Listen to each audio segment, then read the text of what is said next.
Ladies and gentlemen, welcome to our second episode of GRAFFTV. Today we have another legend joining us, a certified street killer, a muralist, and a fine artist. You can currently see his paintings being displayed at LACMA, the Getty, and in Berlin, Germany. An international superstar that needs no introduction. Ladies and gentlemen, the one, the only, FISHE, K-O-G. Thank you, brothers. Hey man, how are you doing? Thank you for joining us. Thank you for having me, man. Fortunately, I'm doing pretty good. It's an honor to have you on the show. It's an honor to be here. Thank you for having me. All right, let's get this started. Here we go. We want to start from the very beginning. Were you born in Los Angeles? I was born in Mexico City, but I've been living in LA since I was about 1, so I consider this my hometown. How were your parents able to arrive in the United States? My dad and my mom hooked up. My dad's from Argentina, my mom's from Mexico, and they met in Mexico, and they had me, but my dad had some legal issues, so he had to bounce. But us, we didn't have papers, so we came, we hopped the border in TJ, or, like a lot of people in my generation. Why did they choose to settle in Los Angeles? My dad's sister lived here, so since he had a little bit of family, it was kind of a safe place for them to go. And since it's pretty much the only place they had family, they just came here. In what part of Los Angeles did your family settle in those early days? When we first arrived, we were living in my tia's house in Santa Monica, but we didn't last too long there. We went to the Valley, and then we went back and forth between Hollywood and North Hollywood pretty much my whole life. Growing up, what were your parents like? Were they strict, easygoing? It was both. Like many kids, I was a latchkey kid. My parents both worked, so it was just don't let anybody in, try to stay out of trouble. But because I had that space to get into trouble, I definitely found it.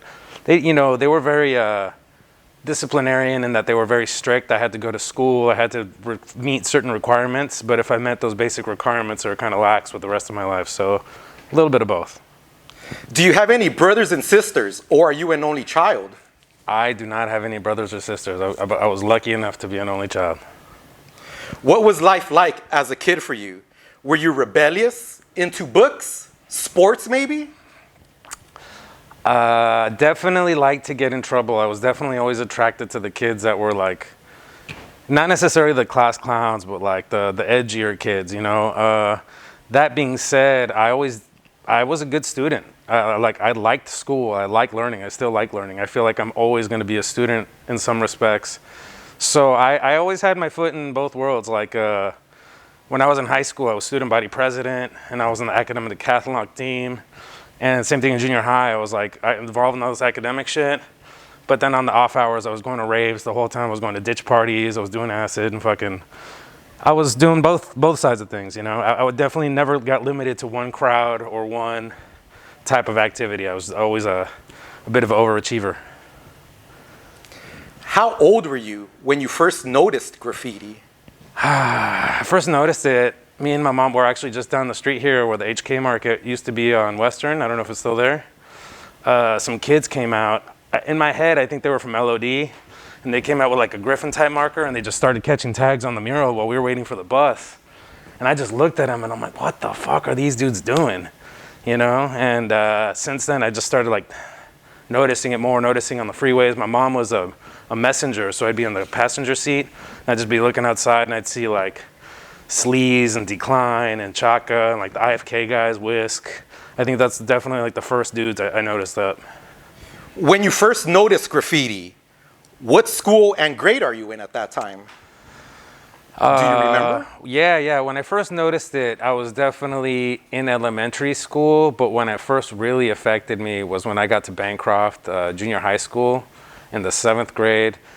It was a time where definitely gangs were very prevalent, and at my campus, I think Rate from 3A had done an impact piece, and right across the street, Dre from AM7 had done a piece. And so right around the school, there was some dope-ass graffiti, and at the time, CBS and JOR and JS were very active in that specific part of Hollywood, and they were crushing it. Dudes like Wes and his brother Diablo, a couple of Mir, Azrock, Tire. They all had really dope work around like Melrose and those alleys and all that area when it was just first becoming a graffiti little mecca.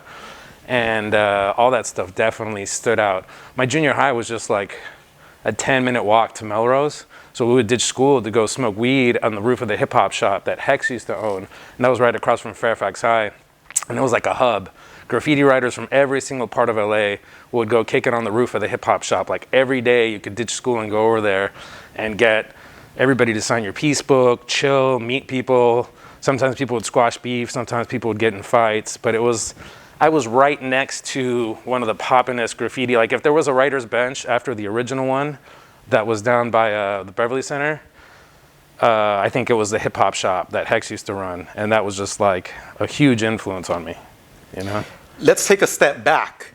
In other interviews, you've mentioned an early figure who influenced you, Pat Taylor. Oh, wow. Can you please tell us about him and what he meant to your journey in graffiti? Nice question, man. So Pat Taylor, I met him when I was like 5 years old, and he was an orphan. He lived in an apartment building next to me, and he was 2 years older than me and 1 grade older than me. And he went to school on the Valley side of things, and I went to school on the LA side of things. But he would put me on to everything like a few years younger. So he introduced me to heavy metal music, skateboarding, graffiti, techno music, LSD. He was kind of like my big brother that was showing me all the things that like I should get into or that were cracking versus like the terrible shit that was going on around me. And he was a major influence for positive or for negative, but he got me into all the stuff that I continued to do for the rest of my life. So Pat Taylor, rest in peace. Unfortunately, because he was so advanced and he was so caught up and he didn't have a parental like unit to really be his support, he got caught up in heroin and he overdosed when we were kids, man. I think he was only like 19 or 20 when it happened. Wow, that's really young. Yeah. How did you happen to meet him? You know, like I said, I was kind of a latchkey kid. The parents would just go to work all day and all the kids from the neighborhood would just like be downstairs, kind of like in the lobby, in the parking lot, like either skateboarding or BMXing. And I just randomly like ran into him. He was, you know, I could tell he was my age. So I'm like, hey, what's up, dude? And like, you know, kids make friends pretty easy. He's like, you know, where do you live? I'm like, I live right here. He's like, I live right there. Let's start kicking it. We just became instant homies. And he was like he was my brother in a way. Like he would get dropped off at my house the first day of summer school, and he lived at my house the whole summer, every year from the 2nd grade through the time we were like 8th graders, when we went to different junior highs and shit. And he got caught up in like heroin and all that shit, and I just got into graffiti. Or he, you know, he stayed in graffiti and all that, but he got into hard stuff that I definitely never was attracted to.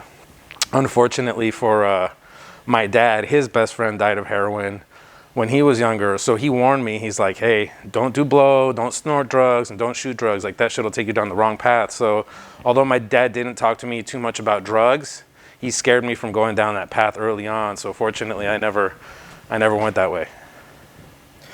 What do you feel attracted you to graffiti?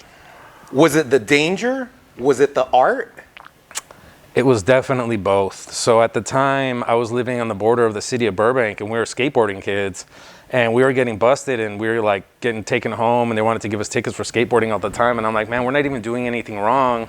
And so a lot of the skateboarding kids that I kicked it with, including Pat, was also a graffiti guy, a tagger. And it was just like the mischievous side of shit. We'd steal spray cans and fucking go around the neighborhood stealing or writing in the alleys. But then when I got to junior high and I discovered like the Subway art book, and I saw the graffiti around the school, and there was like the CBS guys in the neighborhood, they turned me on to the art side of things. And it was super exciting. It was like, to me, it was kind of an extension to like when I was younger in elementary, I was into skateboarding and boogie boarding and like surfing, like the California shit. So like graffiti to me was like the visual expression of that rebellious youth culture. Cause you know, skateboarding and surfing and all that now is like mainstream and like, oh, I want to be a skateboarder. But when I was a kid, it was not a career, it was not a job. It was definitely like what the bad kids did, you know? So it was just kind of part of an extension of like what the underground kids did or the non-mainstream kids did, you know? Is this around the same time that you start your journey as a DJ?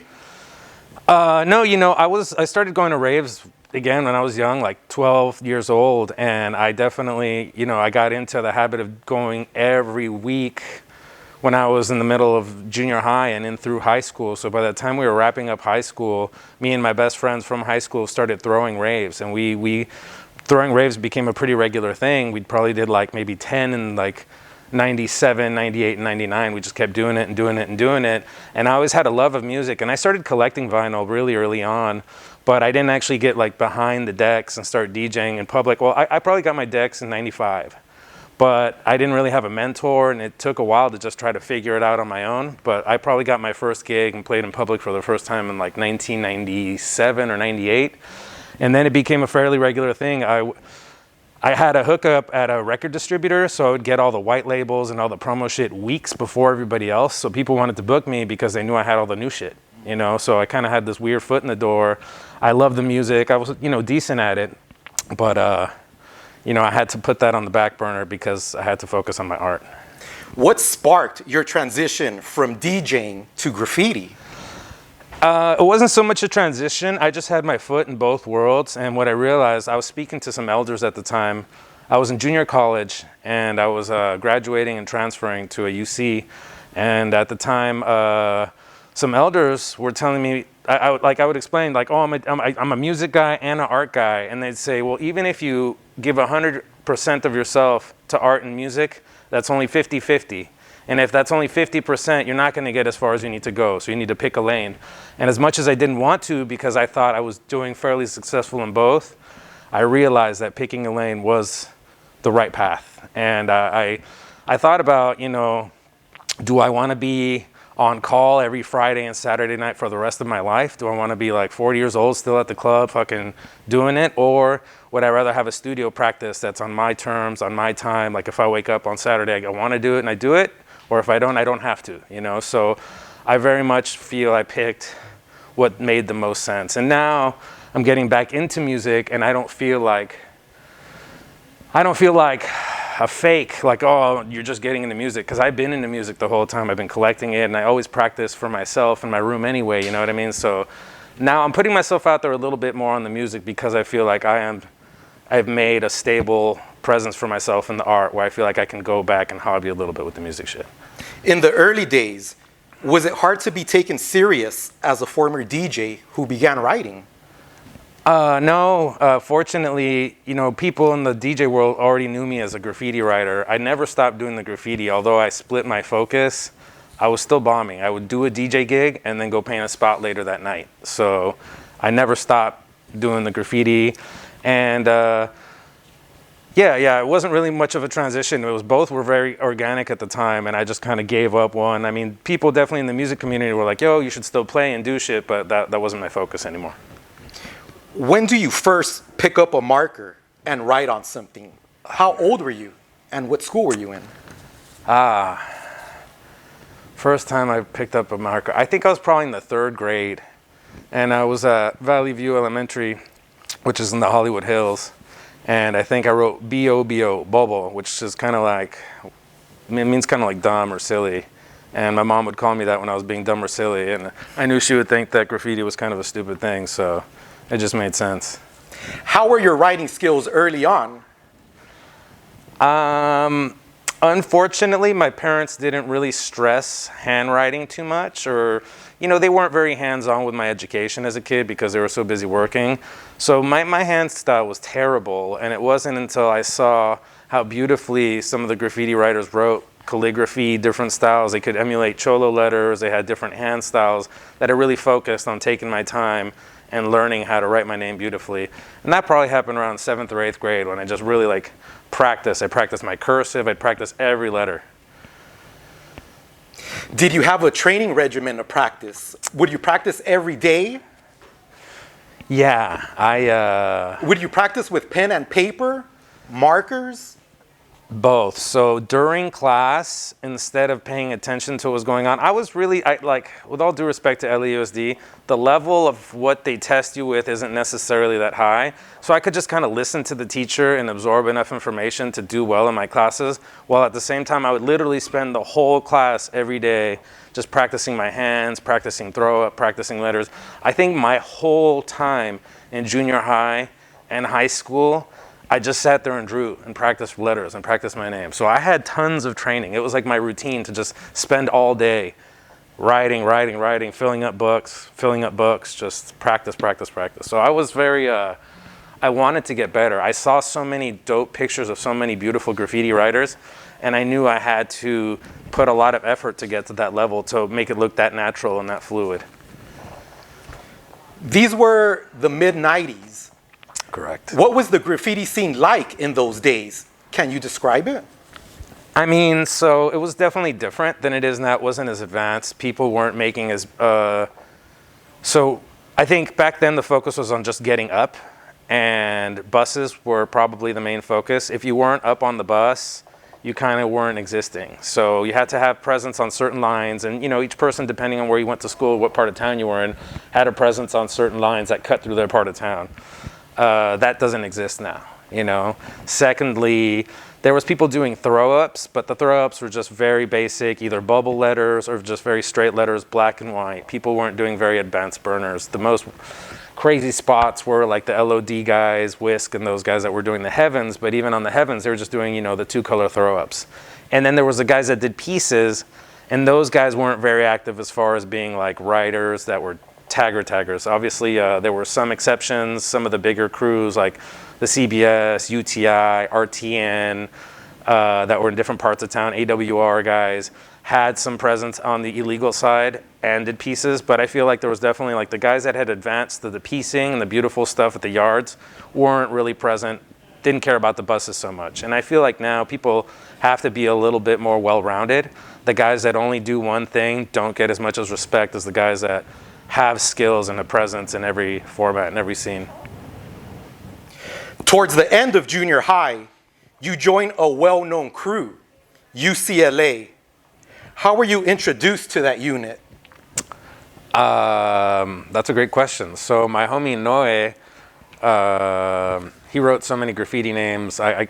His last major name was Skiz. He moved out to New York and he came back. He was from BM. He was in my grade, but his brothers were OGs from FCT and BMF, and they were very known for their hand styles and all that shit. So he came from a family that had a lot of history and graffiti and LA culture, and he would kick me down with all this info and all this shit. And so he had put down, or not he, his crew had put down two kids. One wrote Scome and one wrote J-Rock, and J-Rock was a 7th grader, and he came to my school and he's like, yo, we're gonna start kicking it with this kid, he's from my crew. So he automatically became part of our little clique of graffiti writers. And he told me, you know, one day after a few weeks, he's like, hey, we're gonna start a new crew called UCLA. We're gonna have our first meeting in a few weeks, you should come. I'm like, all right, cool. You know, some guys from LA High, basically, some guys from Bancroft, and those dudes from LAS crew. Some guys were from NHD, and some guys were from, what else? BMF, which was a random coincidence because those crews kind of later all kind of had beef, but at the time there was no beef, you know. And I think there was only like 6 of us when it started. Definitely Scome, J-Rock, myself, Gary, which wrote Damas at the time, this other Russian kid that wrote Besk, not Besk from UCA, some other kid, and A+. A+ was there, and he's still, I think, the main head. He still runs UCLA, if I'm not mistaken. So we were all like there at the first meeting, and I was repping it for at least 2 years until I got into Fairfax, and then the crew got so big that I didn't feel really like part of it anymore. I felt like it was its own thing, so I kind of just stepped away. What does UCLA stand for? It has a few names. I remember back in the day it was Uncontrollables was the first name that I remember, but then we had a bunch of stupid like You Can Lick Ass and Us Controlling Los Angeles. It had a bunch of different spin-off names, but Uncontrollables was the original one that I remember. Do you remember going to your first UCLA meeting? Where would you have those meetings? Yeah, we used to have those at the farmer's market at 3rd and Fairfax. And I was probably like 14, and I would steal my mom's car. I knew where they had their main car, and they had like a second car, which was a Burgundy Cougar. I think it was like, I forgot who made, like a Buick. I don't know. It was a piece of shit. It was a hoopty. And they'd park it like a few blocks away from the house, and I knew where they hid the keys. So I'd steal the keys, and I'd roll down there with my homie Gary, and then we'd have the meeting, and then everybody would get back in my car like 6 or 7 deep, and we'd come back to like Universal City Walk to like smoke weed and shit until we got kicked out. But yeah, I was doing a lot of underage driving back then, and the meetings, the first at least 3 or 4 UCLA meetings were at that 3rd and Fairfax. Now they got the Grove there and all that shit, but none of that shit was there. It was just a pretty quiet little family market. Did you ever get caught stealing the car or pulled over by the cops? Not that car, but a few years later, my mom had so she sold that car and she had another little Suzuki Samurai. And when I was in junior high, I remember I stole that thing and we went up to the city walk again because it wasn't too far from the house and there wasn't too much shit to do. And it was a stick and I was going up the hill and the sheriffs pulled up behind me. And when the light turned green, I hit it and I hit the corner, but I looked in the rearview mirror and he said that he saw my eyes and that it looked like a baby. So as soon as I turned the corner, whoop, whoop, he flashed us up. And not only was I underage driving, but I had a pocket full of mushrooms. And so we were arrested, and I got to put on probation for like 4 years. From when I was 15 or till I was 18 years old, I was in probation for getting caught, underage driving, possession of mushrooms. What do your parents say when they find out you got busted? They were not happy, it was that weird thing where I'm telling you, I had good grades, and I was excelling and doing good, and all my regular life shit, I was just, getting into trouble. My parents, they try to be disciplinarian, but they themselves kind of were into sometimes illicit shit and stuff that was kind of not necessarily okay. So I feel like they felt kind of hypocritical being too harsh on me. They were worried, my mom would cry. She's like, "Mijo, what are you doing? Why are you fucking up?" But, she respected me and she gave me my space and she realized if she came down too hard, it would just get worse. So she just come on, do better, don't fuck up. And she would tell me shit just don't get caught. If you're gonna fuck around and do all this shit, don't get in trouble, be smarter, be slick, So they weren't happy. I definitely got in trouble, but it wasn't too harsh, I get grounded for a week or two and then I was back out doing my shit, UCLA, a legendary crew. There's another legendary artist from that crew called Heir. Was he in that group when you were in it? Yeah, absolutely. He got in maybe a year after we kind of started it and running it. He was in a crew called TON before, and he went to junior high with J-Rock and a bunch of the other guys that were from UCLA, and it was just a natural fit. He was also from a crew called RA, which was a South Central crew that my homie Burnt used to be from. He was one of the main heads too, and I met him in junior high right before I got to Fairfax High, and then we became homies while I was at Fairfax and he was still in junior high. And then finally because he was a grade younger than me, and then finally when I got into the 11th grade, he was a 10th grader and he came to, or actually no, he was a 9th grader, he was 2 grades younger than me, because at the time they changed it. When I got to Fairfax, it was high school was 10 through 12, but the next year was the 9th graders were there. So they let him and they let a bunch of, J-Rock was also, a couple years younger, a bunch of people from the young UCLAs basically got to Fairfax, and not soon after that, it was when KOG was formed. What kind of person was young Heir? Can you describe him, his personality? Man, he was just extremely charismatic. He knew how to read people better than anybody I knew. Sometimes he was very playful, so sometimes he'd lead you on and be joking, and you wouldn't realize are you joking? Are you serious? He's very street smart. He was definitely wiser than his years. He would figure out a way to always have a stack of money in his pocket. He always had a beautiful girlfriend. He was kind of unreal almost. He would get the dopest spots. I remember he would tell me he was going to do some shit. I'm like, "You're going to do what?" And then the next day he'd show up to school with pictures of the shit he'd done. I'm like, "How did you do that?" I remember he was driving literally a 1964 Impala. And I remember he got in a car accident and it just got totaled. And he just abandoned ship on it. He's just whatever. And the next day he showed up with a Chevelle Super Sport. And I'm like, "Damn, bro, you're like that Eazy-E song." He talks about wrapping a 6'4" Impala around a telephone pole. And he's like, "Oh, brother, I'll throw it in the gutter and go buy another." I'm like, dude, it's weird because you don't really meet too many people that operate on that high of a level. His vibratory frequency was just above the rest of us. He was slicker than us. He was smarter than us. He was definitely operating on a different frequency than us. We were just kids and he was a grown-ass man in a kid's body. The 90s, it's known for the Tagbanging Era. What was it like writing in those days? Yeah, unfortunately, the Tagbanging Era was kind of shitty. I think a lot of it was perpetrated by Fox Undercover. I feel like once those specials started coming out, the style of dress at kids at school changed. They went from a more tagger, raver, skater look to the Ben Davis and the crease pants and really oversized gangster shit. Everybody started wearing the caps with like the names of the crew on it and like the belt buckles with like, you know, and it was weird because it was intertwined, crossed with like the party crew scene, because the party crews were from different communities where there was gangs. So like they like kind of forced some of the party crews to get into the gang, which kind of ruined the party crew scene. And they would force the graffiti writers, like if you lived in a gang neighborhood and they knew you were a graffiti guy, they'd force you into the gang. There wasn't any choice about it. You'd either have to stop writing, totally hide it, make sure they never find out, or be part of the gang and just be low key.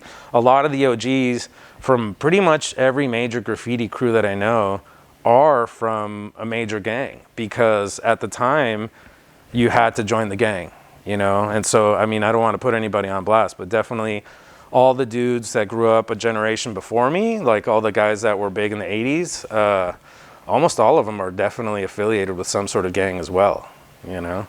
And that they were just like, for some of it, for a lot of them, I don't want to speak to their reasons, but I feel like a lot of it had to do with just the gang scene was so big, they just absorbed everybody else. And unfortunately, it was absorbing the taggers. And because of that, even taggers that weren't affiliated with gangs acted like gangs. You know, in my junior high, dudes from other high schools would come in their cars with their clubs or bats or whatever to like beat up and jack us, because we were, you know, easy victims. We're junior high kids, you know? And I was like, that kid looks like a tagger. See where he's from. And if you ranked it, or you were from like a crew that they didn't know or respect, they'd beat you up, take your shit. So it was violent. It was kind of shitty. Definitely that era, I remember seeing a lot more people get jumped, beat up, stabbed, than a little bit later into the 2000s and shit. I feel like a lot of that dissipated and kind of faded away, fortunately, you know. I don't think it was a positive thing for the scene. I think it ruined the art side of things for some years, and even some of the artists thought they were gangsters for a while, and it just didn't make sense. Once you graduate junior high and hit high school, you join another crew, the 29 crew. Do you drop UCLA to join the 29 crew? How does that come about? So no, I definitely didn't drop UCLA. So I started going to Fairfax in summer school in the 9th grade into the 10th grade because I failed algebra and I wanted to like be at least the right speed. And in my class, there were some kids from the 29 crew that were weed smoker raver kids that I had seen at raves. So naturally after class, I'm like, what's up? You guys want to smoke weed? And they became like the smoker homies. And then on the weekends, I'd see them at the raves. So we kind of just started hanging out. And since none of the UCLA guys had gotten to Fairfax High yet, and I kicked it with these guys basically every day, by the time I actually by the end of the summer school, by the time like summer school was ending, they're like, hey, you should get in the crew. You know, so by the time school started in the 10th grade, I was already from a crew that was there. And it was dudes like Iodex, Skew, Pasek, Pester, Bio, rest in peace. He was a good dude, Fernando Lozano, man. He was like kind of like a big brother because he was a grade older than me, and he was from Mexico City too, and we were like this, but unfortunately, you know, he was a victim of gang violence as well. He got shot in the face by a gangster for just no reason, basically, you know. Do you know the history of the 29 crew? Who started it, and in what part of Los Angeles did it come from? So what I remember is that Pasek was the main head. I'm assuming he started it. I never actually asked him if he started it or not. And even though he was from Rosemead, everybody was bussed into my high school. And so I'd say it was a Hollywood crew. And originally they were clicked up with another crew called LK, which was the Line Killers, which was also, they're from Hollywood High. And they were known for bus crew. That's Line Killer, you know, they would just write LK, LK, LK. And it was LK29C for for a couple years. And I don't know what the schism was, but they separated. They were no longer the same crew. And 29C, if I'm not mistaken, used to be 295, which was like an abbreviation for the police code at the time for scribing on buses or vandalizing buses. Just like 594 is the regular police code for vandalism. And that's where the name came from. They just dropped the 5 and turned it into a C, and it became the 29 crew. At some point, you take over the 29 crew's leadership. Can you talk about how that comes about? Good questions, by the way.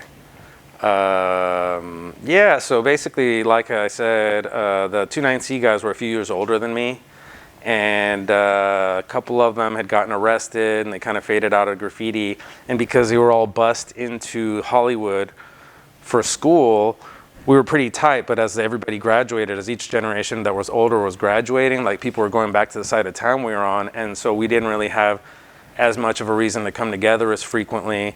And basically, I was kind of left, I don't want to say high and dry, but I was left as the elder guy from the crew that was, you know, because we had put on people in my grade, and by that point, a couple of people from a grade before mine. I asked some of the dudes, I'm like, hey, like, what's up with you guys? And they're like, we're kind of just all going to quit writing graffiti for the most part. For the most part. Blake was the one dude that kept it running, him and his brother, Rec. And they kept the South Central chapter alive, and that crew 29C is still going on now because they kept it alive and they kept putting people on. And I still see them up when I drive around town because of Blake and Rec that have been running it the whole time. Rec was also one of the OG guys, him and his brother, that were at Fairfax High that I linked up with. And basically, except for them two, and I didn't lose contact with them so much, like I still talked to them, but they were not as active in the graffiti. They had kind of slowed down. A lot of people slowed down. It was like transition. Graffiti was becoming less popular. And for me, I still loved it. And since I still had homies at school that were like active writers and all that, I'm like, yo, you should be from the crew. You should be from the crew. I feel like we had to keep that legacy going strong because it was a cool, dynamic crew. We didn't fit in, you know, we were talking about how it was like a gangster vibe and things had more of an edge. Well, the 29C kids at the time were like freaky raver kids that didn't dress normal. They all did fucking LSD. They all went to raves. We're all skaters. They were like the freaky kids, you know. And I felt like there was still like a real artsy, different vibe about certain kids at the school that suited that energy. So it just felt natural to keep it going. Once you take over the leadership of the 29 crew, you start building your own team. Can you talk about your early recruits? Yeah, so it only made sense to have the people that I know. So just like J-Rock had put me into UCLA right when they were starting that, since I had, you know, morphed into this 29C, I'm like, hey, you should be from this crew too. Heir was one of my early recruits. This kid Dexter, which went to the Marines or the Navy. Who else? Ty, which was a real talented dude. Or actually, what, does Ty ever in the crew? No, he wasn't in the crew. I think he was like the last dude that didn't get in the crew that should have been from the crew, but he was still family. I feel like it was kind of dudes from UCLA and FA that were at Fairfax that I felt were just like the more dynamic graffiti writers that ended up getting in the 29C. For how long does the 29 crew stay together with your lineup? So I think until like the senior year of high school, and basically, which was 97 for me. So it was from, I got in 94, and I pretty much started running it in like 95, 96, and then by 97, that's when Retina came to our high school, and he basically, behind my back, started putting all the 29Cs that were already in my crew into KOG.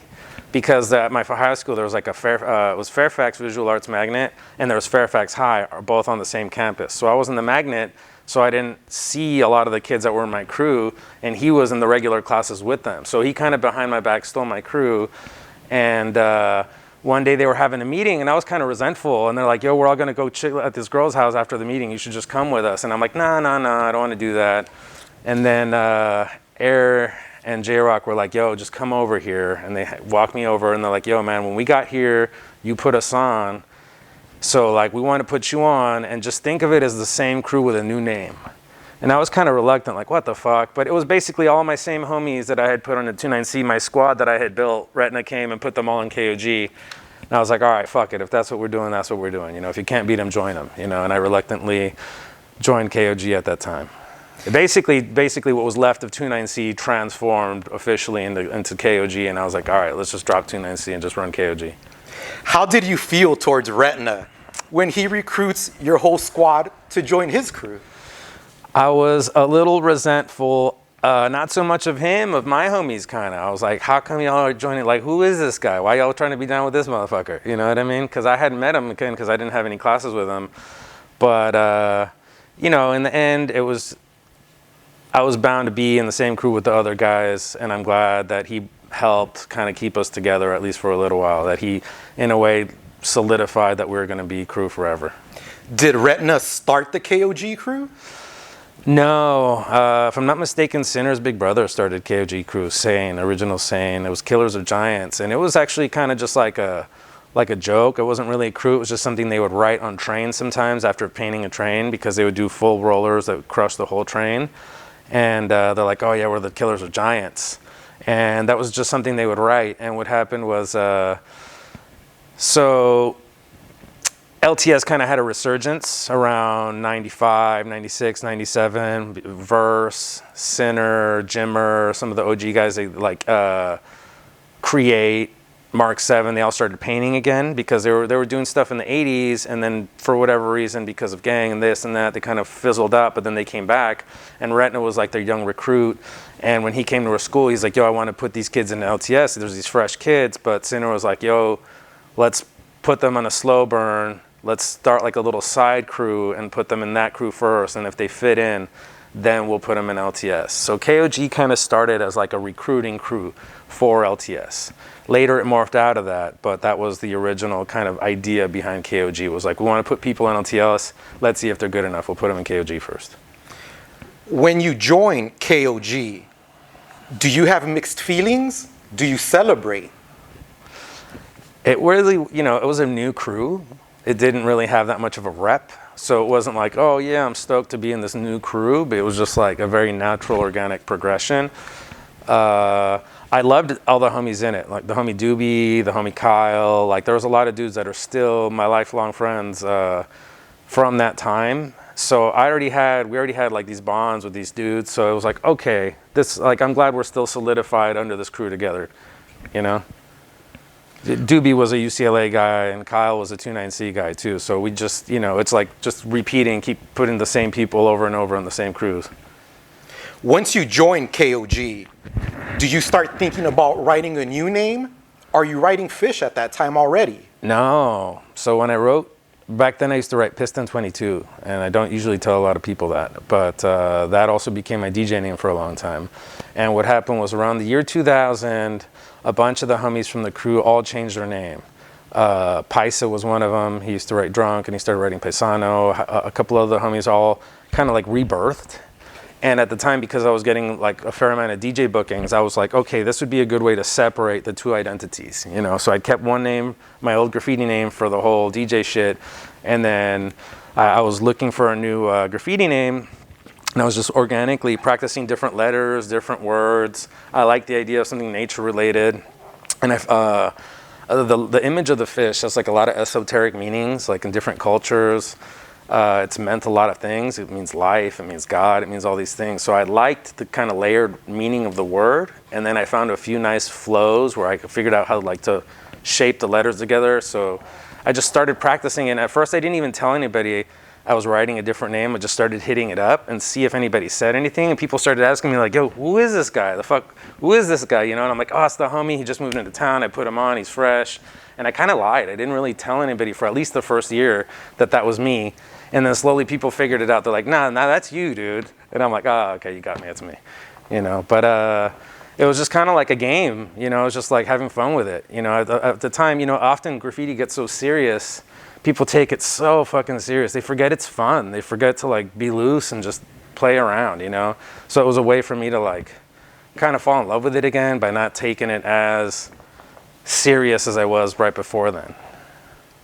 When you reveal your new name to your friends, what's their reaction? Do they try to talk you out of it? Because it's a very unusual name.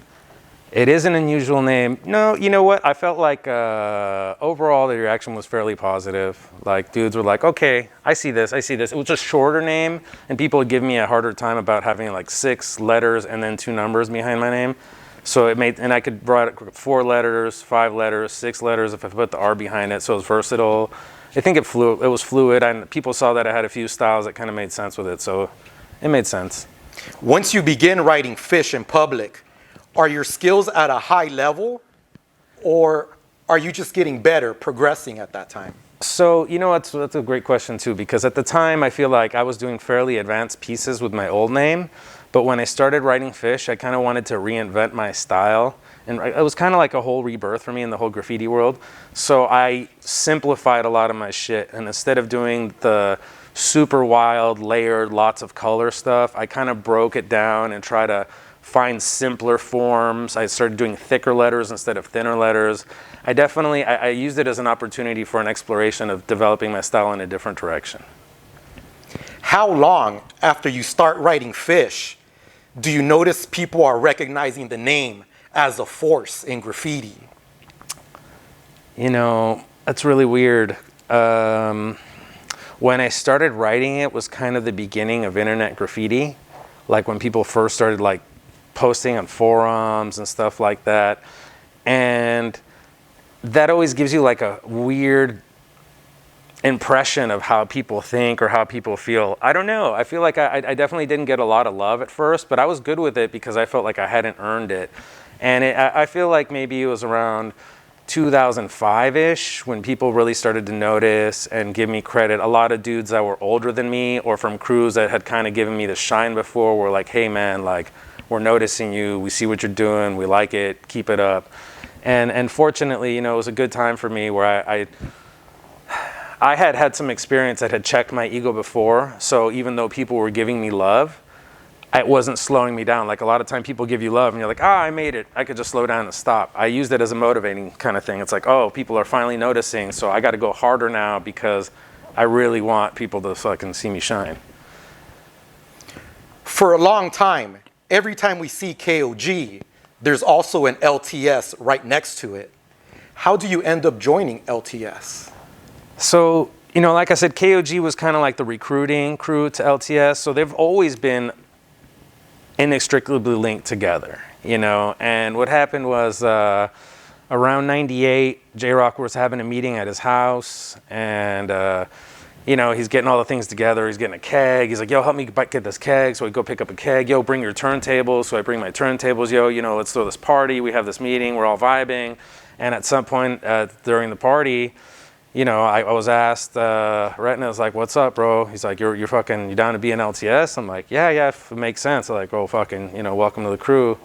And so it was only like a year after I got into KOG that I got into LTS. And it's been, to me, both crews have always been kind of on equal footing and have meant the same to me. When we started doing KOG, to me, it wasn't the stepping stone crew. Since it was the evolution of the other crew, it was just like, I was happy enough being just in KOG and I always treated it as my main crew. At some point, the crew got actually, what happened, I don't know, a lot of people don't remember this, but around like 2002 or 2003, KOG got too big. We had too many people and we didn't know a lot of people. So we basically had a meeting to tell everybody that we're deading the crew. The crew is no longer active. Everybody has to stop writing it. We don't want to see anybody write it. And we had planned this as like a way to get rid of all the dead weight and all the people we didn't really want to do. And we just only wrote LTS for like a year or two. And then after the year or two, when we saw, okay, no one's writing it, all right, let's bring it back, but let's be very selective. And we were very selective, and we invited obviously the people from LTS and a couple dudes that were from it before, like, let's bring it back. And at that point, I feel like we took that momentum and that energy of like the stripped down version of the crew, and we were really able to elevate it and take it to like a platform where people really noticed us. Who were some of the original members of LTS? Can you share that with us? You know, it was around in the 80s, so there's dudes that I'm less familiar with. I know Inc. 5, rest in peace, Create, Mark 7, Dr. Oop, which is a hip-hop guy from the Black Love Radiators, Everlast from the House of Pain, Sinner. Sinner and his brother are like the OGs, you know, they started it. It's their crew. Jimmer was an OG guy from the early generations. Verse, rest in peace, Verse. There was actually two verses, an 80s verse and the verse from the 90s. And the verse from the 90s was definitely one of the guys that put LTS on the map. And unfortunately, he passed away a few years ago. Just after that, you know, there was a generation with Retina, J-Rock, Heir, Kyle, myself. And that was kind of like, I guess, the second wave from the 90s. What does LTS stand for? It's last to serve or last to surrender was the original meanings. After that, you know, just like every other three initial crew, we come up with like leaving train stained, leaving toy stunned. There's a bunch of other iterations, but the original was last to serve or last to surrender. Those are two very influential crews in Los Angeles with superstar writers. Do members exchange tips and tricks with each other, or is it more of a silent competition with your crew members?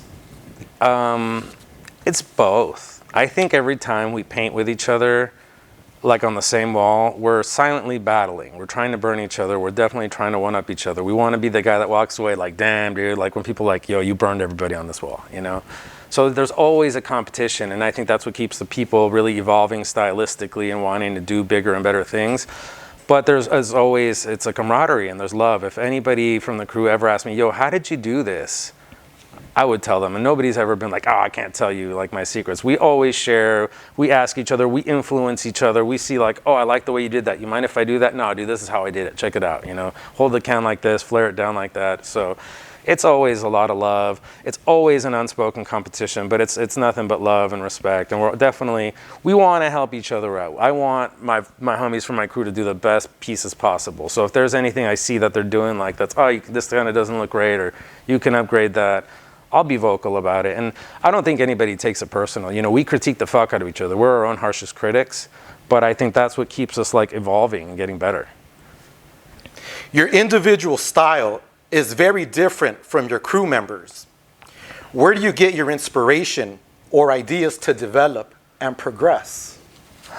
So I definitely love my crew and their style, but at some point I did make a conscientious effort to not work within the confines of what was often considered my crew style.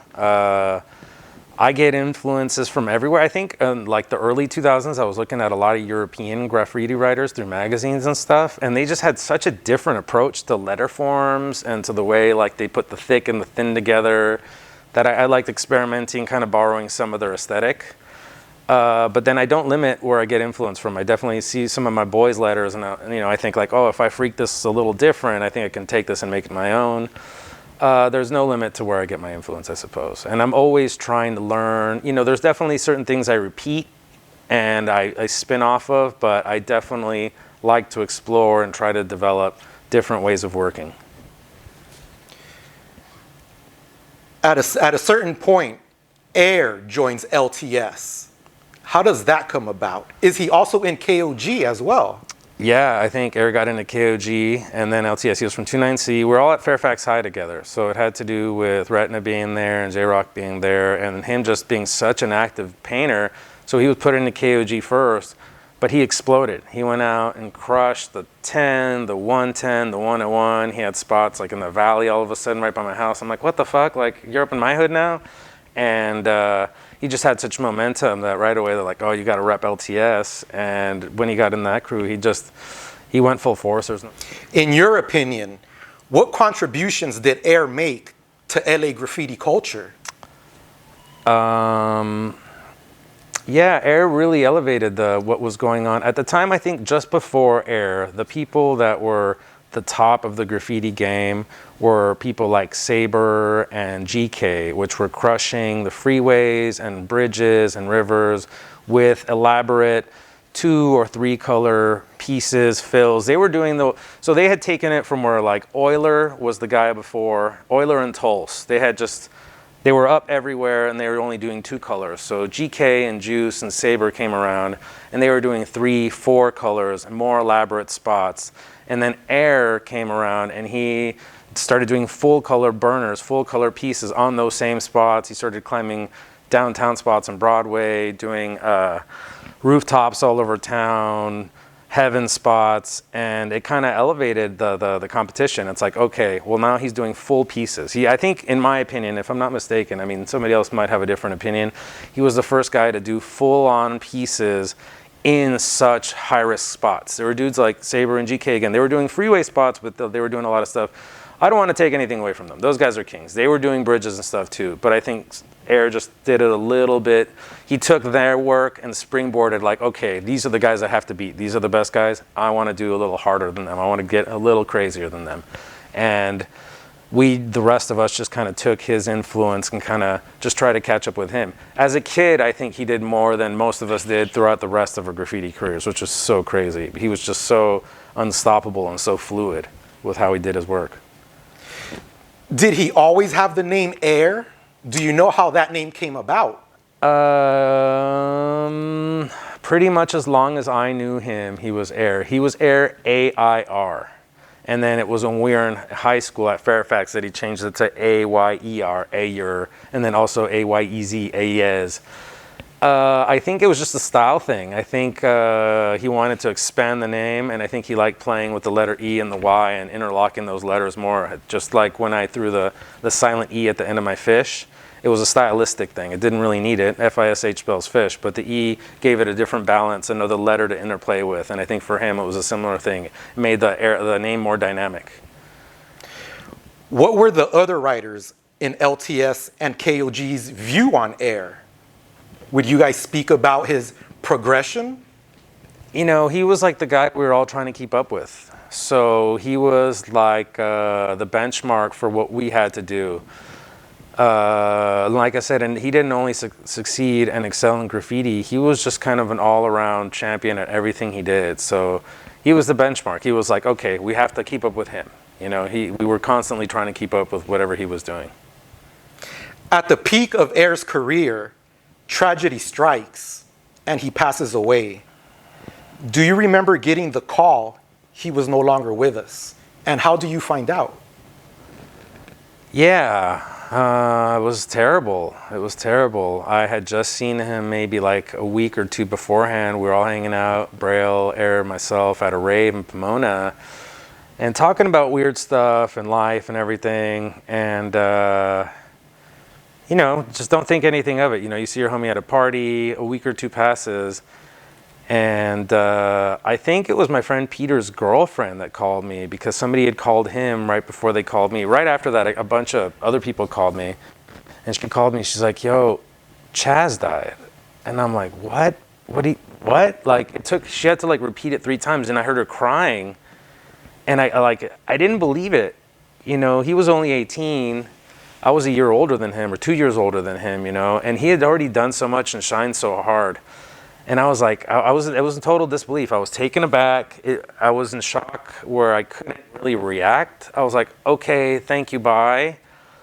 And it took me like a few minutes to process even what was happening. And then other people started calling me, and then I broke down and started crying, like, oh fuck, like this can't have happened, you know? I was trying to get more information. No, everyone was just crying on the phone. They couldn't tell me shit.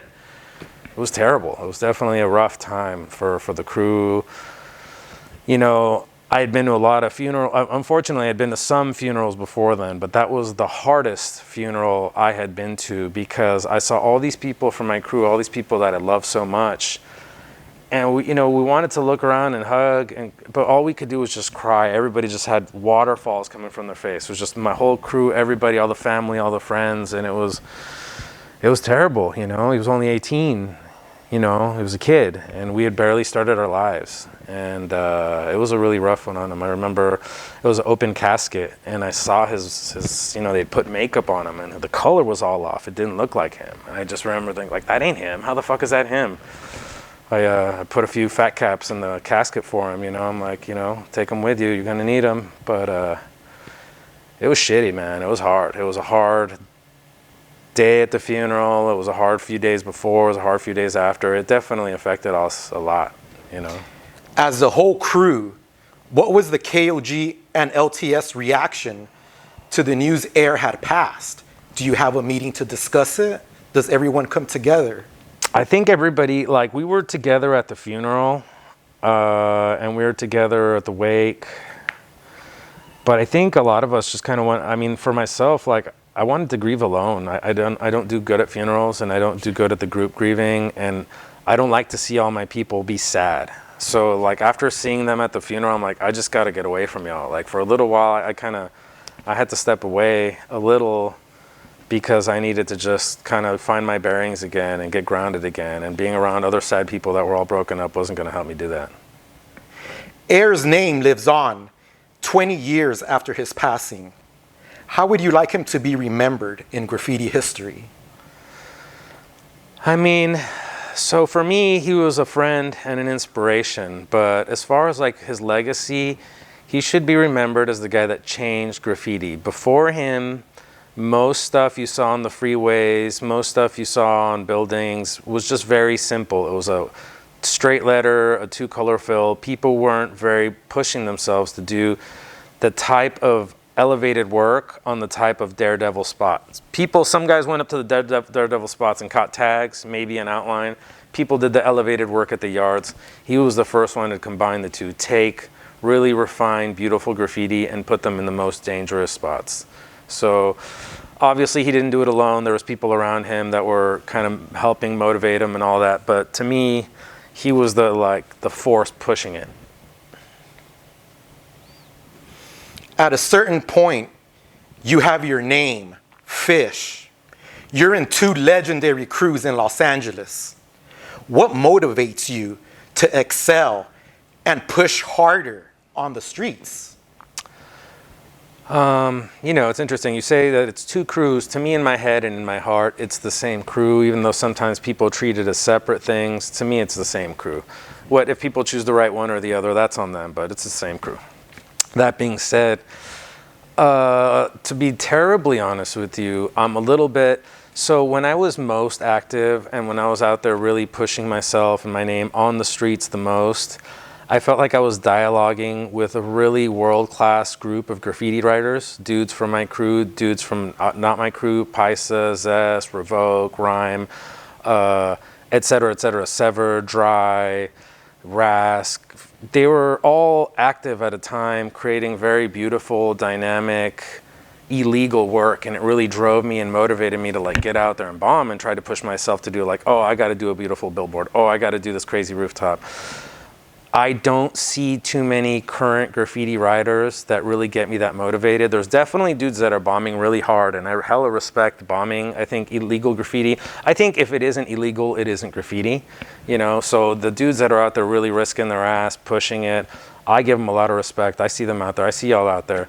But I feel like it's less of a dynamic, competitive environment. I feel like there's 1 or 2 dudes out there shining the hardest, and everybody else is just kind of on their coattails, and it's not this very competitive, dynamic dudes, where it's dudes that are operating on the highest level. I don't mean to be disrespectful of any of the young guys bombing. There's guys out there pushing themselves, doing cool, innovative spots, but overall, it's not such a unified front of so many people creating shit that makes me want to go out there and drives me to go out there. I'll be honest with you, like I'll still do pieces, I'll still do bombs, but what fulfills me the most is just catching tags on shit. Like there's nothing that's that fun. Like if I travel, I mean, even around town, like I like doing simple throw ups and catching tags. Mind you, that's different from my mural work, that's different from my studio work. But the most interesting part of graffiti is like the adrenaline, is the feeling of being out there and just fuck the rules and fuck the cops and fuck the world. What part of Los Angeles were your favorites to go riding? I like all over town, but honestly, I feel like Hollywood has always been the most interesting place for me to go riding. I feel like for some reason it attracts people. People from all over town come to Hollywood, whether it's the clubs or this or that or the other. Like shit ends up in movies, and like shit ends up like in commercials, and that's always inadvertently. I'm just out there painting, but I feel like it's the most, I don't know, it's the craziest part of town. In some ways, not necessarily the most dangerous, it's just the most crazy, the most active. There's so many like hidden little hole in the walls, illegal speakeasies and shit, like so much crazy shit happening in Hollywood.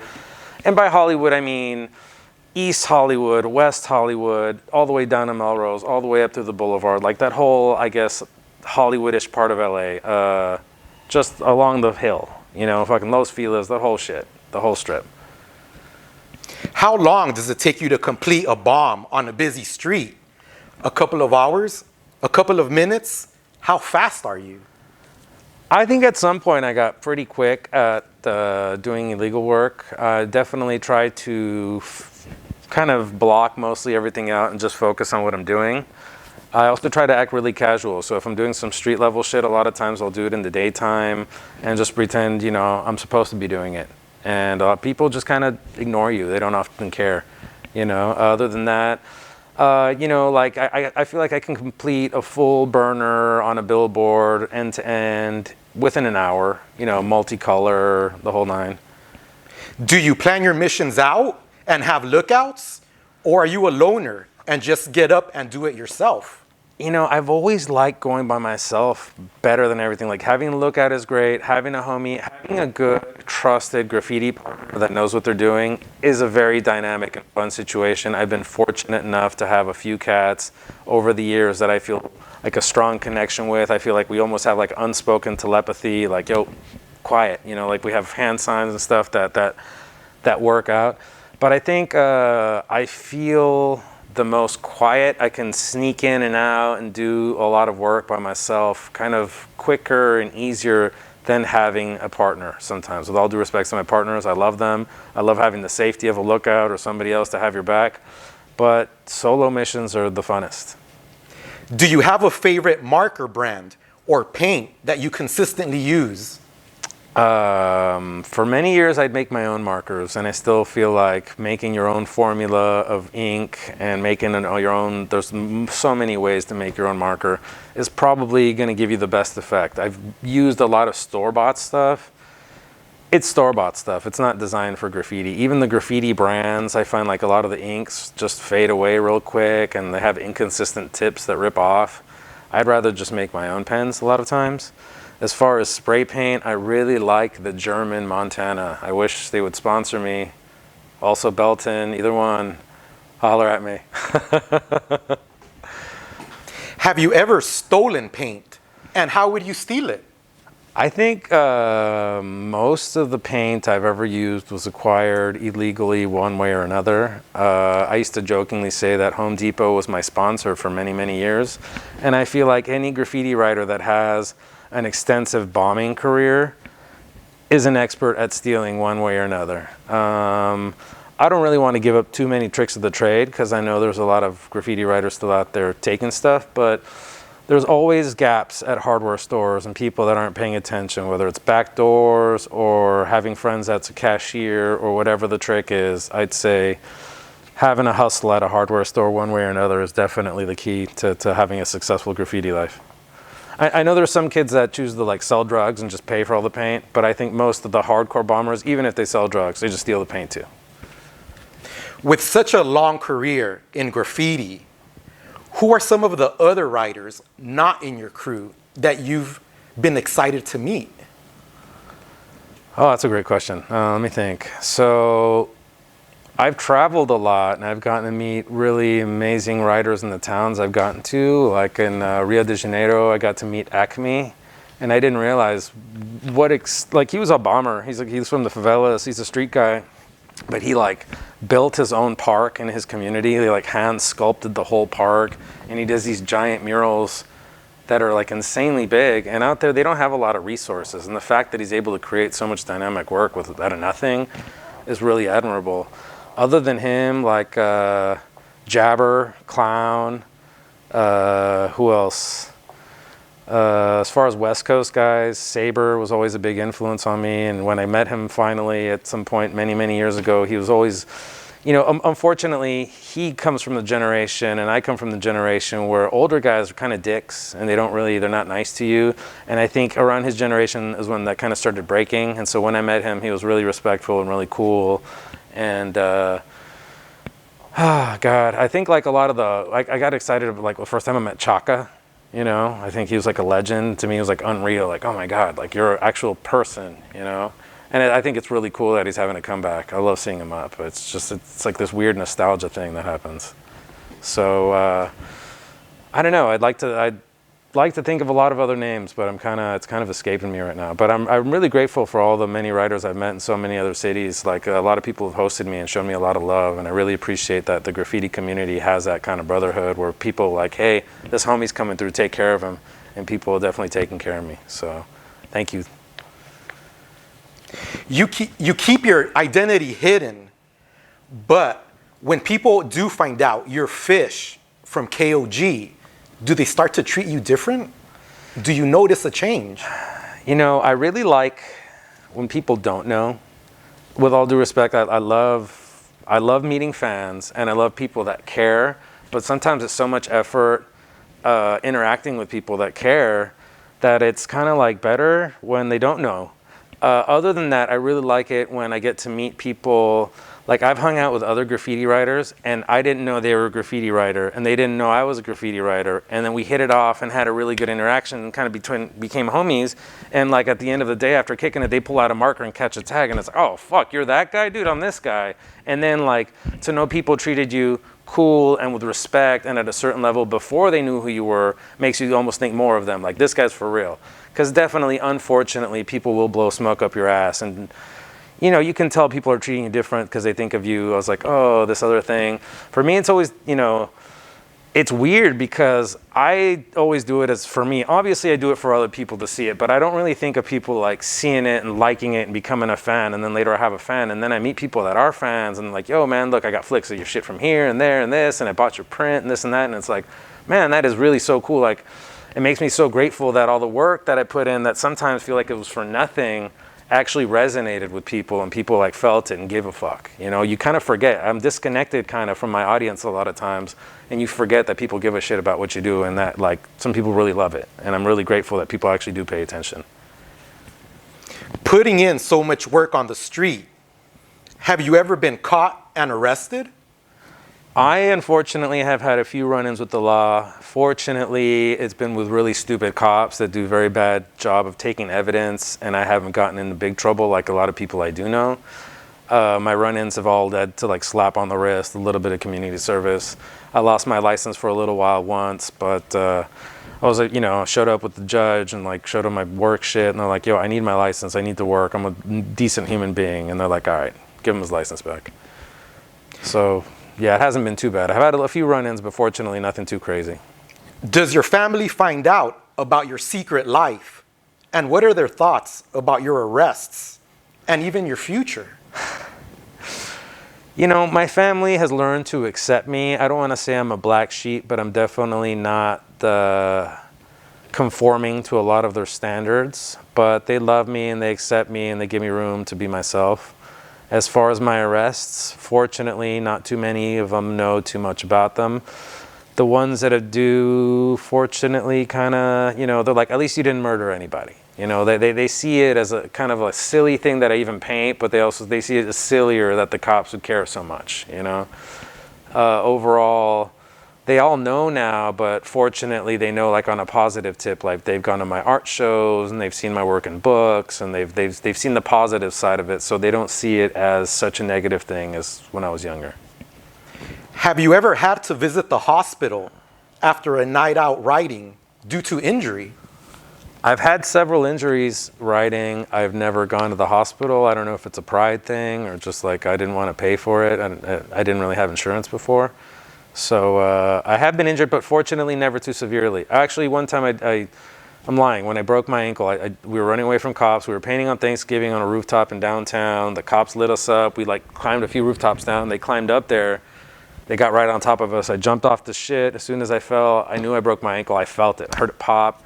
I was like, fuck it, I'm gonna keep running. Like, I knew it was broken ankle. It hurt like a motherfucker, but with the adrenaline, I got a few blocks, jumped into the sewer gutter, the little rain gutter, hid there for a few hours. I saw the cops circling for like 2 hours. Finally, after 2 hours, they stopped. I crawl out, a bus comes out, I hop on the bus. I'm like, gangsters are chasing me, let me on the bus. He lets me on, gives me a transfer, takes me to like Western and Wilshire. Then I try to take another bus to the valley, but my ankle's so fucked up. I call, my girl comes and swoops me. Go to the hospital, broken ankle. Oh well, you know, could have been worse. At least I didn't wake up in jail. So there's that. Graffiti can be dangerous. Did you ever encounter any gang members or had any physical violence towards you while out writing? So I've definitely gotten in fights with other people from other crews. For better or worse, our crew has had beef in the past with other people, and you're at like a theater or something, you run into somebody, you got, all right, outside, let's go. You know, fortunately, as we get older, the crew gets less beef and more respect and all that shit evolves. Unfortunately, gangs don't give a fuck. I've had many encounters with a gang member. Fortunately, I've been able to talk my way out of trouble. We've been chased a few times. Fortunately, they never caught us. When you're out bombing, is music a big part of graph for you? Do the two go together for you? Music is part of everything I do in my life. From the moment I wake up to the moment I go to sleep, I got some music going. And if I'm not playing it myself, I'm humming it in my head or it's going off of my phone. Obviously, when I'm doing a spot, I want to be aware of my senses, so I don't have my headphones on and I don't listen to music. Some of my homies do. They're on a billboard just spraying away with their headphones on. I like to vibe when I paint, but just when I'm bombing, all right, take the headphones out, be aware of my spots, hit the spot, put the music back on, keep going, you know. But music, I'm listening to music the whole way to the spot and the whole way home, and it's loud, and it's definitely fueling me. And it's definitely music that helps me get pumped up before I hit a spot. After completing a mission, do you celebrate? How do you celebrate? I definitely used to celebrate after a mission. After so many missions, though, it just becomes routine and the celebration becomes less important. I've had some beautiful moments. Me and Cub used to paint this one billboard on the 101. And I remember one time we buffed the whole billboard because it had a bunch of ugly shit. I'm like, man, we got to get rid of everything on it and then do our pieces. So we buffed the billboard, we did our pieces, and the sun was right about to come up. And I'm like, yo, let's climb to the top real quick. I had some joints in my pocket. Him and him sat with our feet hanging over the edge, smoking, watching the sun come up over the city of LA. It was a nice little like celebratory, like, good night's work, you know. Definitely the drive back around, you know, if it's a freeway spot or a billboard spot, that drive, all right, let's get in the car. And like when you first see it, like when the light's on, you're like, yeah, there's always like a bit of like, job well done, boys. We got away, we're going home, you know. But that's it, you know, just that feeling when you see the spot lit up finally, or when you come back the next day to get your flick. So many times you come back for your photo and the graffiti's gone. You know what I mean? Because it's like, oh, fuck, it's 4 in the morning. Should we stay here till the sun comes up? Now let's go get a little sleep and come back at 9 or something. But you come back at 9 and you just see the guy fucking erasing it. It's a bummer, but it's part of the game too, you know? You mentioned another legendary figure in Graph, Cub. How did you meet him? Do you remember? There was a mutual friend involved. I don't remember who the mutual friend was, but he was hitting hard on the Valley. Him and Christ were hitting in our neighborhood even, like near Universal Studios. A couple of guys from KOG lived in that neighborhood, and we kept seeing them, and they kept seeing us, and we were just kind of in each other's orbits for a long time before. I don't remember. There was a mutual friend that brought us together, but they're like, yo, man, you know this guy Cub? He keeps asking about you guys. It's like, yo, that guy's fucking dope as fuck. Bring him around. First time he came around, we clicked really hard. I think probably by the second time we hung out, it was like, all right, you're getting in the crew, dude. You're fam, you know? And I really miss the guy. What kind of person was he? Can you describe his personality? He was humble. He was quiet. He was... you know, people jokingly sometimes called him like a white cholo because, you know, he had the high socks and the lokes. But and he was multi-talented. You know, he could paint canvases, he rapped, he was a multifaceted person, but he was always super humble and he was always a gentleman. He was one of those few people that had impeccable words. He never talked, you'd never hear him talk shit. You never hear him say anything negative. He was always classy with everything he said. You know, and when he'd say, like, when he interject his opinion at a meeting, it was definitely, he was vibrating on the high road, you know, like a pure gentleman. Definitely a legendary figure, gone too soon. At a certain point, your name is recognizable to the majority of Los Angeles. LTS and KOG are the kings of the streets. When did you feel in your heart you had arrived as one of the masters and innovators in graffiti? So I always feel like a constant learner and a constant student, and I never feel like I fully want to feel like I've arrived. But definitely one of the things that helped me realize that I was just a permanent part of the landscape was around 2012 when the Getty came a knocking and they were putting together that graffiti book. And apparently they were specifically looking for people for my crew. And Vile put me together with some of those people, and they're like, dude, we need you, we need this guy, we need that guy. Like, you guys are an important part of the story. And it's weird because, like, the people putting together the book were definitely not from the culture, yet they had such a deep love and appreciation that they knew a lot of the names. So like, oh, we need this guy. Everyone told us we need that guy. So when I heard that so many people had mentioned my name, and it was people that I looked up to, people from older generations that kept saying, oh yeah, get this guy involved, get this guy involved.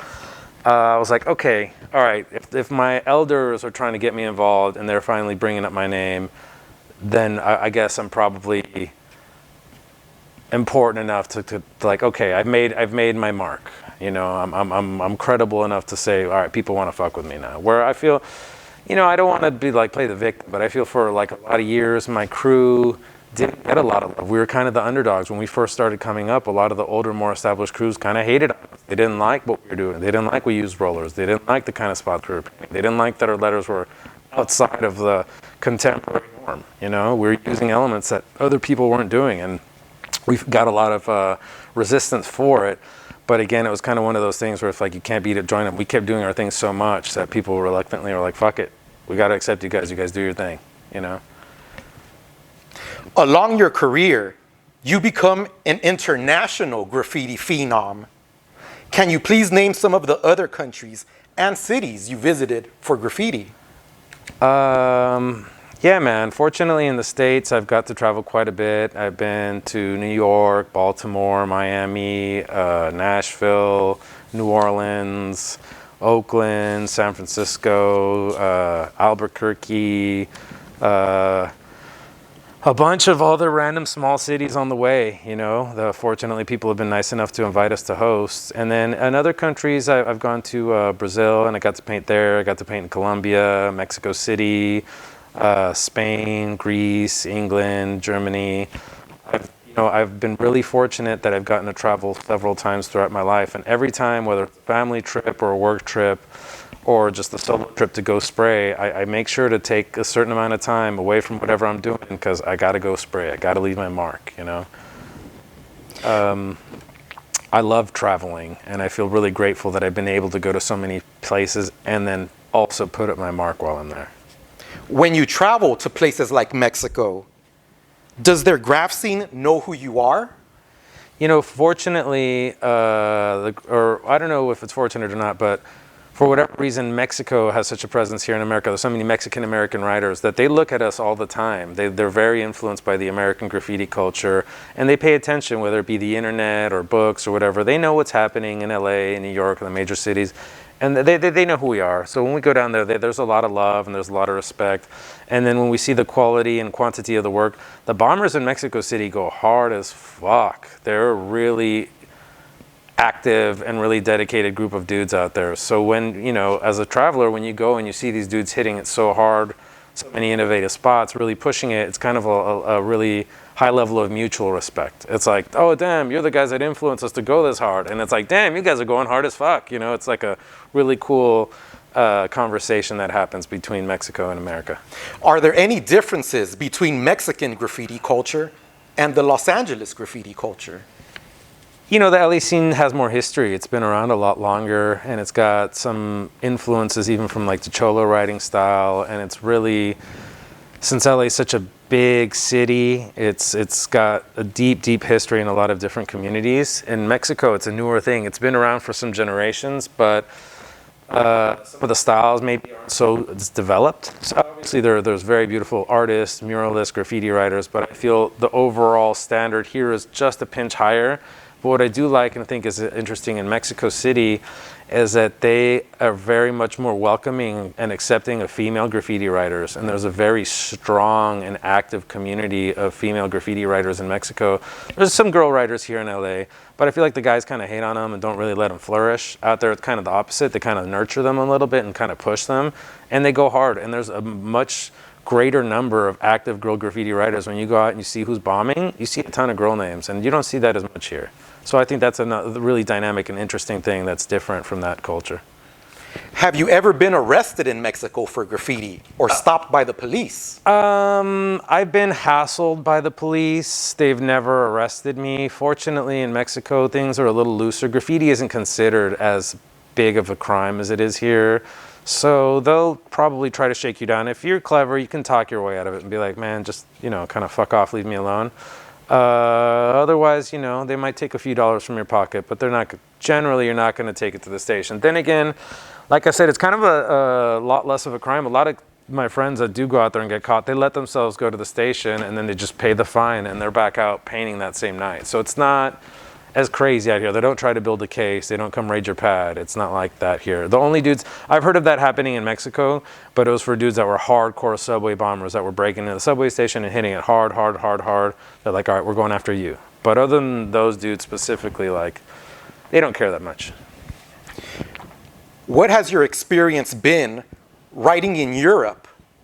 Do they know who you are there? And what are the differences in their culture? You know, European people are taller. So when I'd meet other graffiti writers, I'd always feel really short. Like in Germany and France, I was just like, damn, these motherfuckers are big.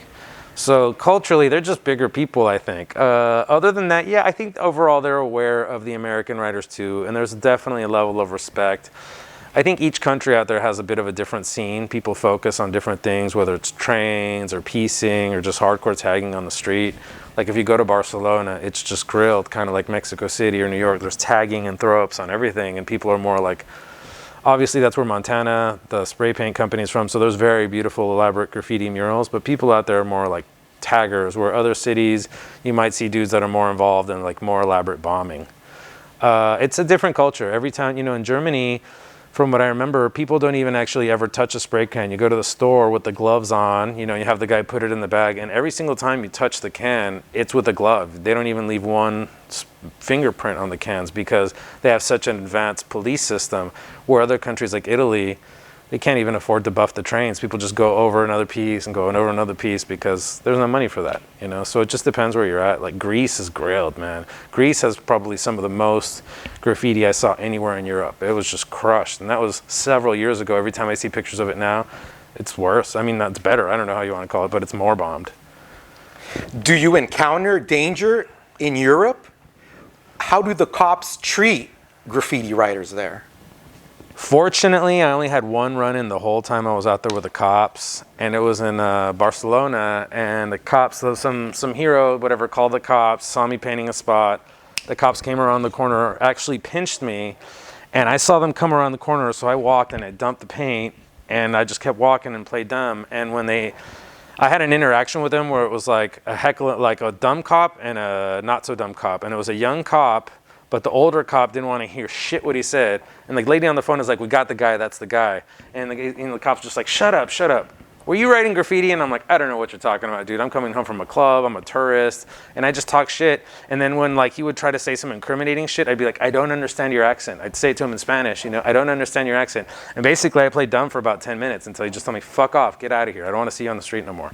So fortunately, my interactions with the cops were minimal, and they were dumbass cops. I found that civilians out there cared a little more than out here. Like regular people on the street in Spain and in Greece, if they saw me painting, they'd like yell at me and talk shit to me. I wouldn't pay much attention to them, but I feel like out here people are more reserved. People don't want to be heroes as much. They don't know if you're going to punch them in the face. Out there, I feel like graffiti writers might be a little less dangerous. So they'll come like, hey, stop tagging on my fucking store, you know? I got a lot more of that in Europe than out here. Where would you say has been your favorite place to paint?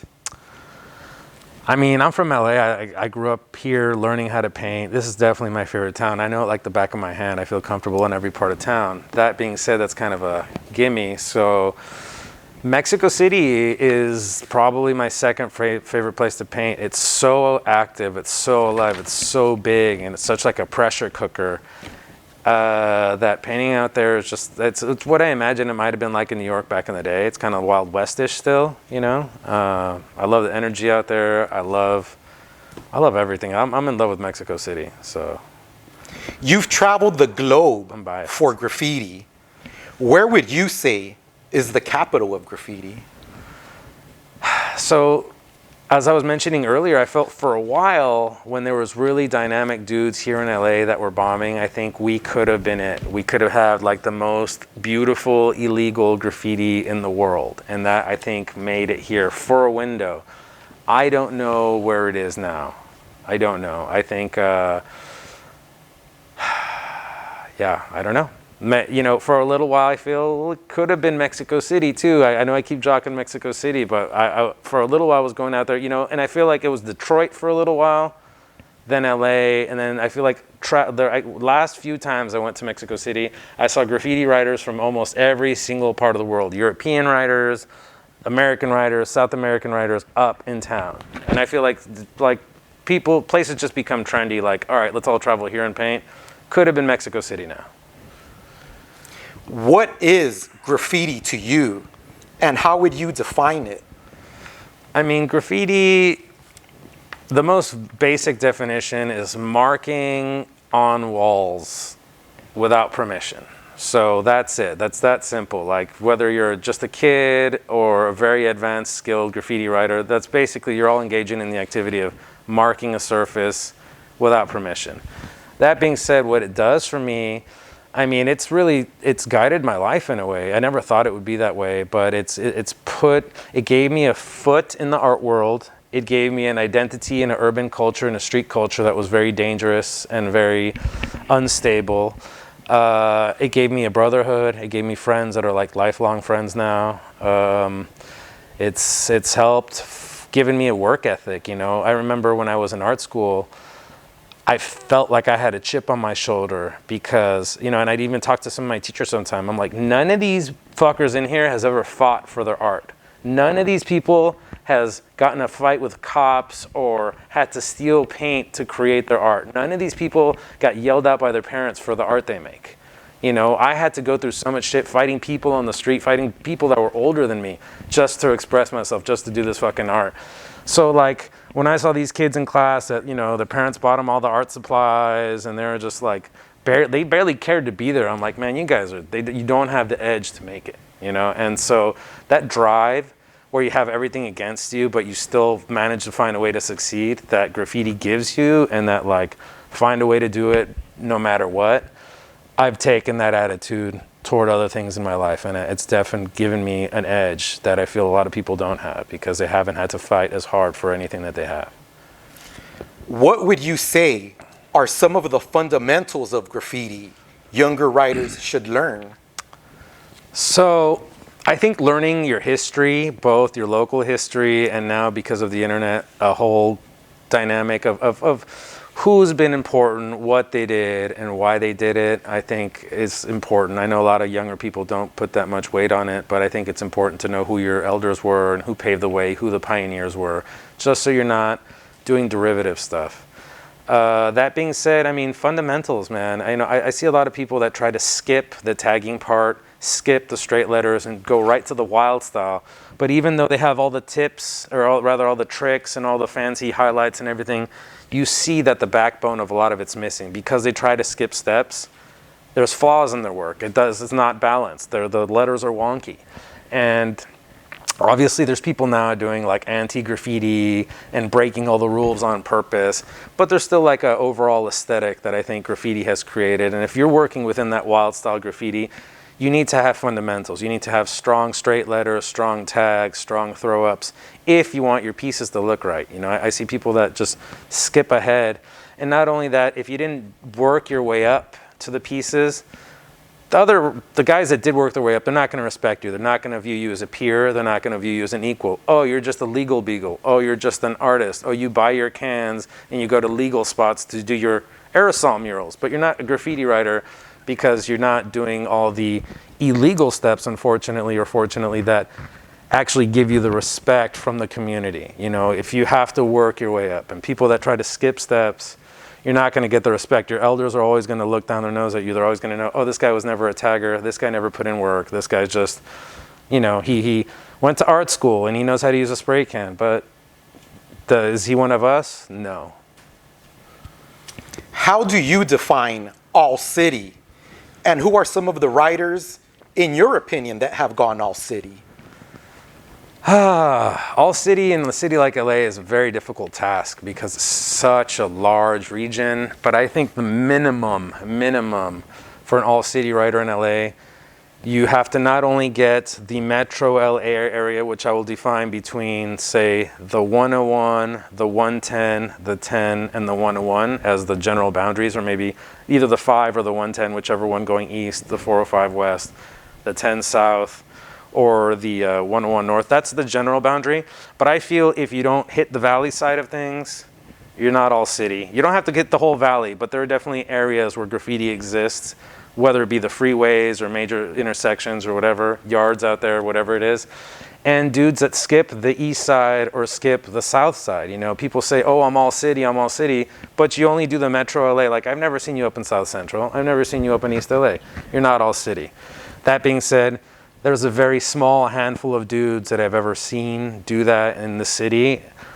I'm gonna say Whisk, Euler, maybe Tulse, GK was right up there. And that's about it. With all due respect to all the guys that have been hardcore bombers that came after then, I don't think anybody is fully flourished on that all city stage. A lot of guys have come around that thought they were all city. I give them all respect. They're definitely hardcore bombers. They're definitely kings.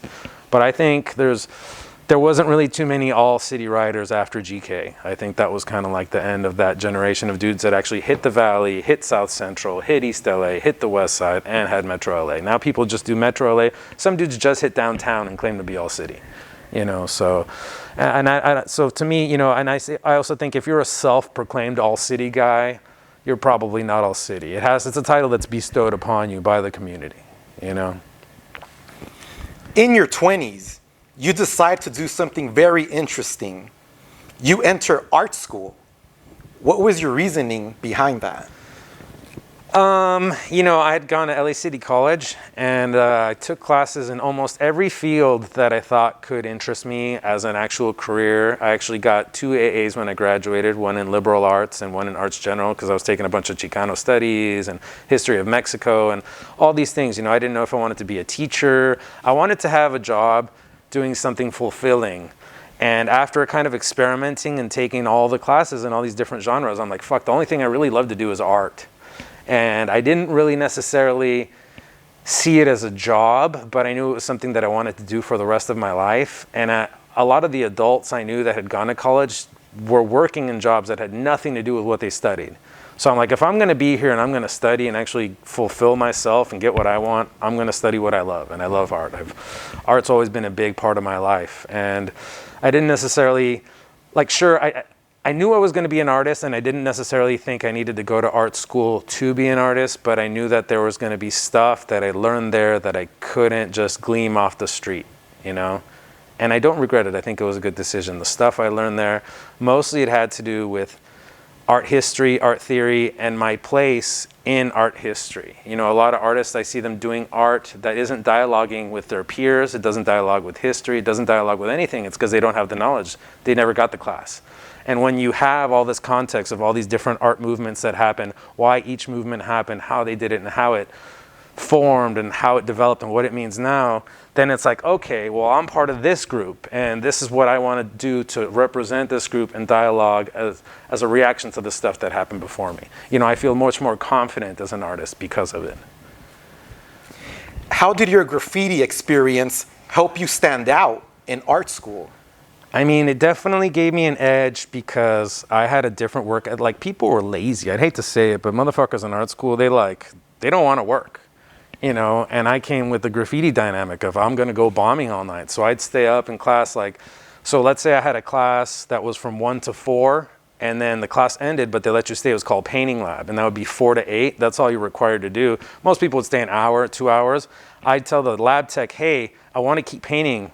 Do you mind if I just lock up when I leave?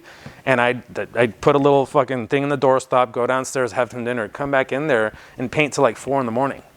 You know, I was there to put in work, and like nobody else was. And I was there to like get as much out of class. I would make the biggest paintings I could. I would find out what resources were available there, and I'd be like, oh, I can make a canvas this big, 10 by 10. I'm gonna go down there and build it. And I'd be painting away from everybody else because I couldn't get my fucking canvas in the classroom. And when we did the critique, people would have to go downstairs to look at my shit, and they'd be like, God damn, look at this motherfucker. And I was there, you know, just like when we paint walls with the homies, we're there to burn everybody. I would look at the top 2 or 3 people in class, and like, I'm competing with them. It was like a silent competition that I had with the best students. And my always thing is like, I have to burn these fools. You know, so I definitely felt I was more competitive than other people. People there were just there kind of to work on themselves. I was there to burn everybody. Do other students in your class realize who you are? I generally did not divulge to most of my peers my history in graffiti. It was only the people that I got closest to, that I really trusted, that I'd like let them into my life. Would you recommend art school to other writers? So I'd recommend school to other writers. Art school might not be it. So there's a lot of really bad art schools, and there's a lot of art schools that are there just for profit, and they show you the good side, but when you get there, it's like a profit machine. So I'd say if you're gonna pick a school, take your time, figure out why you wanna go there, who the faculty is, who you're trying to study with. It's not beneficial for everybody. Not everybody wants to be an artist. Some people just wanna rack and paint for the rest of their life. All power to them.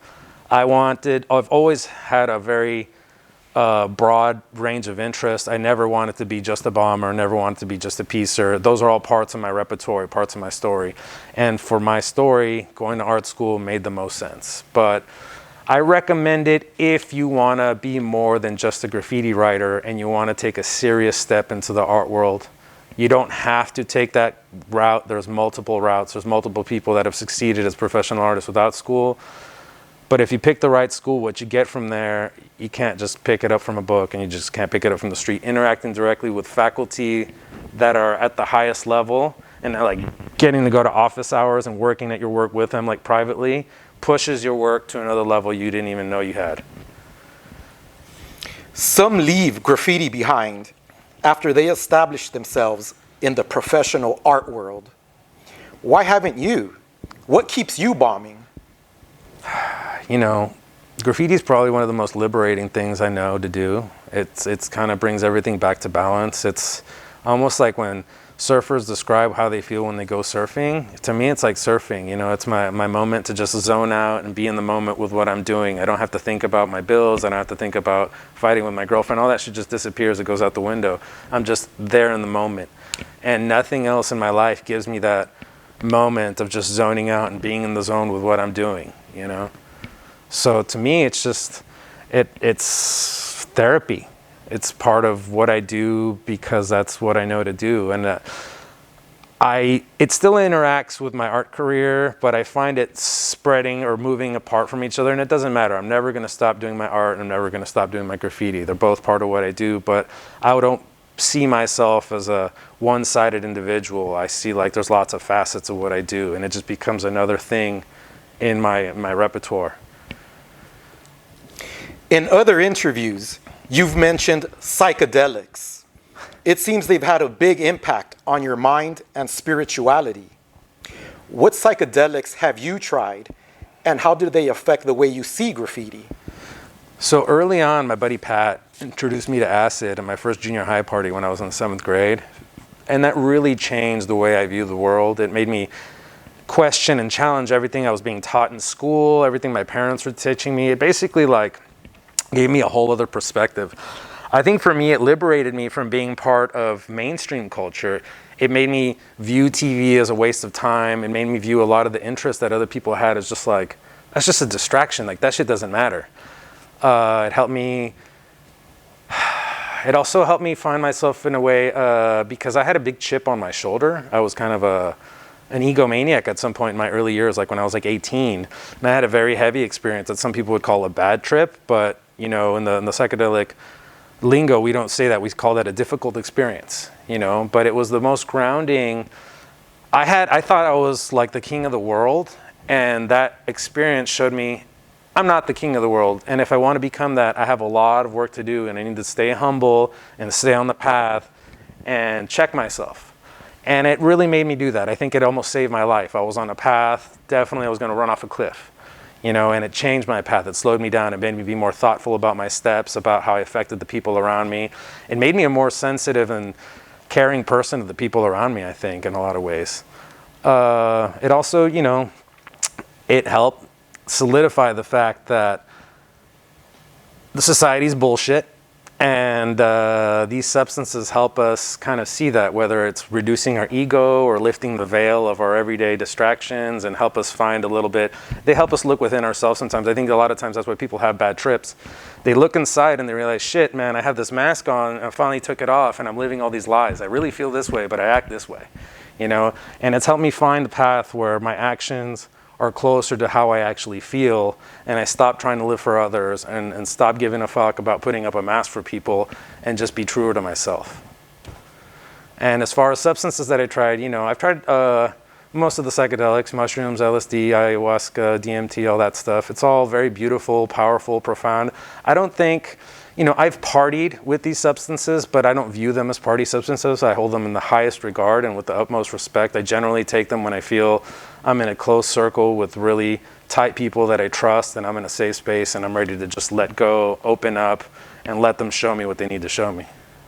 When you walked in for our interview, right away we noticed your shirt. Can you tell us something about your shirt, the shirt you're wearing? This is Maria Sabina, la maestra. She was the priestess or shaman that showed Westerners about mushrooms. People would, like the Beatles, a lot of people, Sasha Shulgin, a bunch of the original psychedelic pioneers would go to her and she would teach them. She would let them have their first experience. She would teach them how to select their mushrooms, how to dose themselves.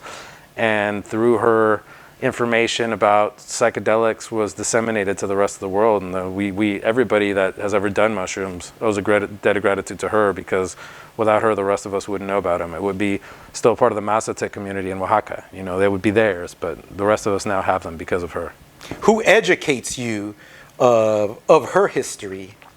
Randomly, she's a figure, although my parents don't engage in these types of substances, she's a figure in Mexican culture that's fairly well known. And I believe the first time I heard about her was my mom telling me, oh yeah, she's the maestra. People go with her up in the mountains in Oaxaca to do mushrooms. My mom's friends had all done it and all that.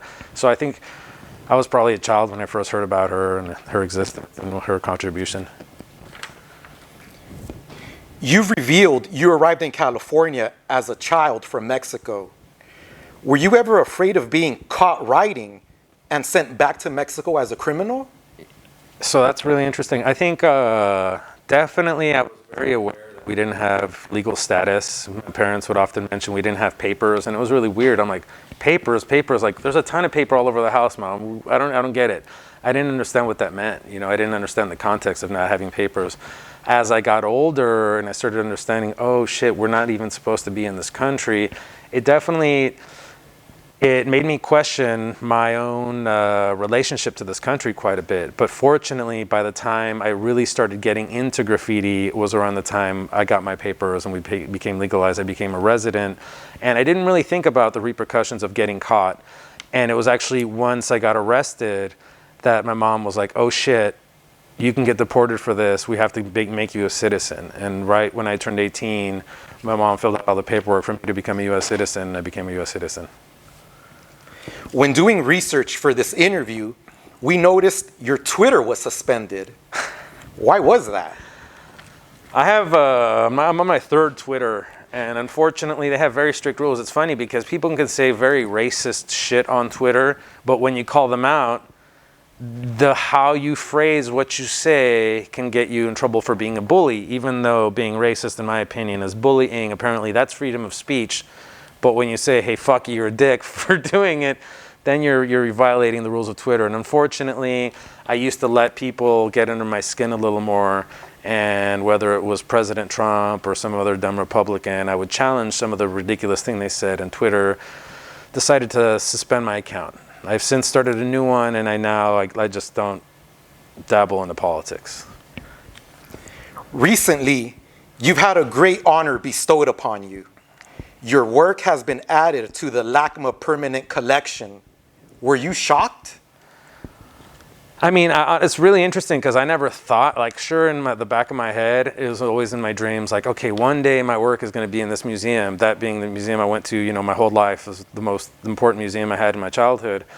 I never thought my work would actually be there, or be part of the collection. Again, it was like a fantasy. And when it happened, I don't know if shocking, it was definitely surreal. I didn't expect it to happen. I'm eternally grateful, and now, I have my card. It says I'm a lifetime member, and it's like I have all these access to all these museums all over the world now, and it's awesome. It's a great honor. I can't believe, I'm very grateful. And it's motivated me and it's inspired me to actually stay the course on the art. Because sometimes it's challenging, whether you have a show, You know, so I've had shows where I've sold out all my work the first day, and I've had other shows where I sold like one painting.